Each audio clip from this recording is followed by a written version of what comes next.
Биздин балдарыбыздын ошондой шайтандын жетегине түшкөндөн алыс кылсын. Бирок ушундай татынакай эле ата-энеси бар, татынакай эле үй бүлөдөн чыккан адамдар ушундай жолго барганын көрүп атабыз. Ата-энесин кан жуткуруп, бир туугандарын кан жуткуруп, ушул жерден өзүнүн жубайын кан жуткуруп, балдарын ушинтип кан ичкендей кылып туруп таштап кеткен инсандар болуп атат. Бардыгыбыз өлүм деген бул дүйнөдө бардык нерсе жалган болот. Куруп алган үйүң 50 жылдан кийин бузуп атасың, жалган бекен, жалган экен. 5 жыл, 10 жыл мурун алган мактап ушундай учкан куштай болгон нерсе деп алган машинаң 10 жылдайын айдагың келбей атат. Бул жалган бекен, жалган экен. Бир учурда ушундай жигит элең кармаганыңды сындыра турган, эч нерсеге тойбогон, бардык нерсени талкалап ийем деген күчүң бар эле. Бир кезде ушинтип туруп кепшейип калган, чалгайланып калбатасың. Бул жаштыгыңда жалган бекен, жалган экен, урматтуу бир туугандар. Бирок бир чындык бар, муну унутпайлы. Өлүм деген чындык бар. Күллү нафсин заиқатул маут. Кур'ан-ы Каримде Алла Таала бардык кыбыраган жаныбар жандыктардын бардыгы өлүм шербетин, өлүмдүн даамын бир күнү татат дейт. Бардыгыбыз ошол жерге барат экенбиз. Бул чындык. Эми ошо чындыкты Алла Тааладан сураналы.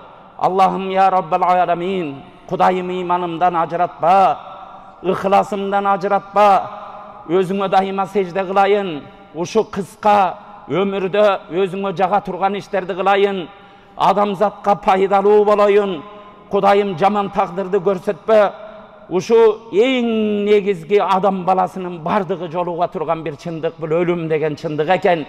Ушу өлгөнүмдө адамдар ушинтип артынан суктанып калгандай өлүмдү насип кыл дейли. Урматтуу бир тууган, баары бир күн өлөт экенбиз.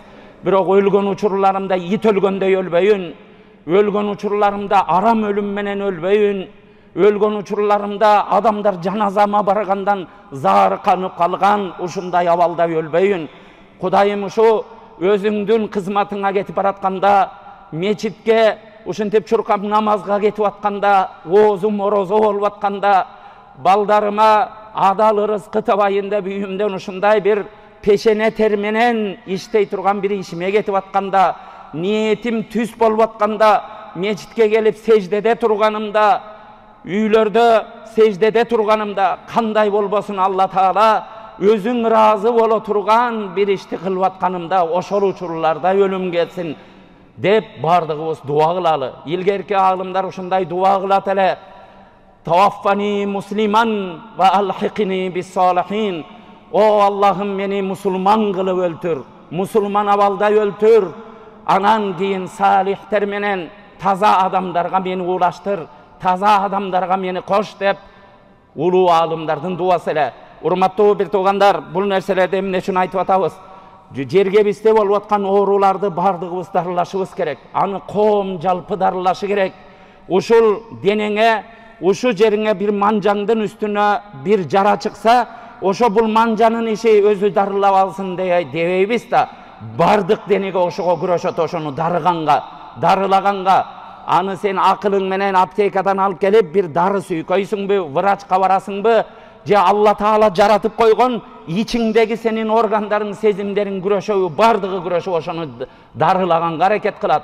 Ошо сыяктуу урматтуу бир тууган, коомдо болгон нерсе эртең менин башыма да келбесин. Бир адам мына өзүнүн өмүрүн кыйып аткандарды көрүп атабыз. Кудай сактасын, кирип бир жерге асынып койгондорду көрүп атабыз. Бийик үйлөргө чыгып туруп өзүнүн боюн таштап ийгенди көрүп атабыз. Уксус ичип туруп аны менен өлүп калганды көрүп атабыз. Уу ичип өлүп калганды көрүп атабыз. Өзүнө өзү бычак сайып алганды көрүп атабыз. Баарын көрүп атабызбы? Бирок ушул нерсени унутпайлы. Ошол нерсеге жан күйгүзүп күйбөгөн болсок, ошол жерге дуа кылбаган болсок, ошо менен кошо кайгырбаган болсок, ошонун астын тосконго аракет кылбаган болсок, эртең эле биздин сенин да корооңо ошо нерсе келип келиши мүмкүн. Кудай сактасын, менин тууган уругуман, менин ушу жакындарыман күйүп кете тургандардын башына ошо келип калбасын. Шайтандын тизгинине алдырып, мен да ошо жолго барып калбайын.